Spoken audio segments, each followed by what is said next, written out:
few hours until the new year, Detroit's oldest police station, Precinct 13, is about to close forever. Only a skeleton crew of officers are on duty for New Year's Eve, including Sergeant Jake Roenick, veteran officer Jasper's secretary Iris, and psychiatrist Alex. Roenick is haunted by a botched undercover operation from 8 months before that resulted in the death of the other 2 members of his team. Meanwhile, crime lord Marion Bishop is arrested after a confrontation which results in the death of an undercover officer. Bishop is put on a prison bus with 3 other criminals: addict Beck, petty crook Anna, and counterfeiter Smiley. A raging snowstorm and treacherous road conditions force the bus driver to make a detour to Precinct 13. Jay, come on, Jay. You're not going to send these guys back out in that weather? Fine, but they're your responsibility. I don't want to hear jack shit about them or from them. Where the prisoners are to be held until the storm is over. New Year's celebrations at the precinct are soon cut short, however, as an intrusion by masked gunmen results in the death of one of the prison guards and fatally injures the other.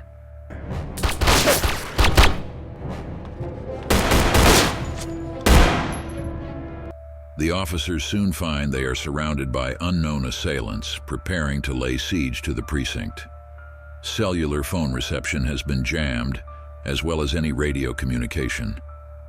After one of the attackers throws a brick into the precinct with Bishop written on it, Jasper claims they are Bishop's men here to extract him. I told you, those are Bishop's troops out there. They're taking him out of here tonight no matter what. This is proven to be false, however, after Roenick kills one of the attackers in another assault and reclaims the man's wallet, which contained his police badge. Bishop then reveals the attackers are actually policemen, led by corrupt Captain Marcus Duval. One of my scumbag partners in crime is your fellow officer, Marcus Duval. Previously, Bishop and Duval were partners in crime, but Duval got greedy. Now he and his men, including Mike Kahane, are to kill Bishop before he can testify at trial, saving all officers involved a hefty prison sentence. However, now that everyone inside Precinct 13 knows of the true plot instead of just Bishop, they're all a liability and must be eliminated.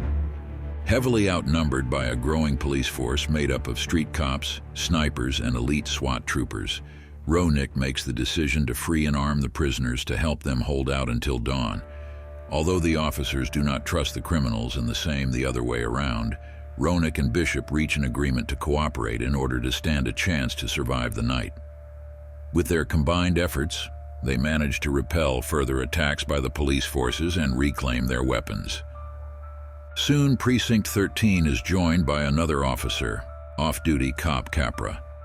After driving erratically enough to evade the snipers, he scurries into the building completely confused and panicked. The attending officers welcome him with open arms, but Beck accuses him of being a plant. Fearing he may start a shootout, Bishop subdues Beck to calm him down and settles the conflict. Smiley also thinks that Capra is a plant, so he and Beck decide to risk the police force outside for a shot at freedom and plan an escape over a nearby fence. As the prison bus explodes and they notice Smiley and Beck escaping, they decide to use this as a distraction and also plan an escape, making use of Capra's car in order for a couple people to flee the precinct and call for help, while the police are busy with Beck and Smiley. Anna, who can hotwire a car, volunteers to go. Alex also goes along. Beck and Smiley make it to the perimeter fence before they are killed by snipers.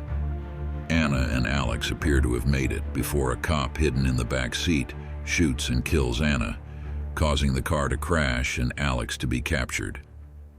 Alex is brought before Duval, who asks her how many are in the precinct. Defiant, she replies, 100, and she is executed by Duval after complimenting her on her bravery. With only Roenick, Bishop, Jasper, Capra, and Iris left, the precinct stands little chance of withstanding further assaults. Bishop discovers the handcuffs that were holding the back door locked are removed. He concludes that someone inside is helping the police and accuses Capra. Why didn't you let him inside? What's the plan? But before anything can be done, the police begin to lay siege to the precinct with SWAT reinforcements from the rooftop. Jasper miraculously remembers an old sewage entrance beneath the precinct. I found a way out. Down the basement. All right, Iris. Capra. And Roenick and Bishop set the precinct on fire to slow their pursuers. The survivors escape along an abandoned sewer passageway. But even as they find themselves on a deserted street, they are suddenly surrounded by the corrupt policeman. Jasper reveals himself to have been the traitor all along. 'Cause I ain't dying for that piece of shit! And the officers, led by Duvall, prepare to execute the remaining survivors. Bishop sneaks a flash grenade into Jasper's jacket, and in the ensuing distraction, the survivors disarm the officers and escape. Iris and Capra attempt to escape in the officer's car, while Roenick and Bishop flee into the forest. Duvall and another officer pursue Roenick while Kahane goes after the car. The car flips and Capra is heavily injured, but Iris manages to stab Kahane with his own knife. In the forest, Roenick is suddenly confronted by Bishop, who offers to cooperate in order to kill Duvall.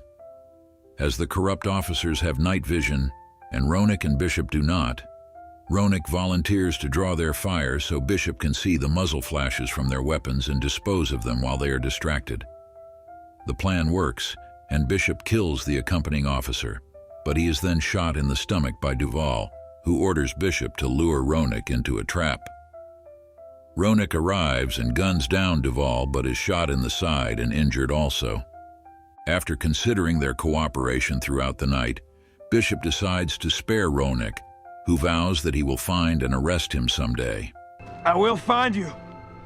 No other cop. Just me.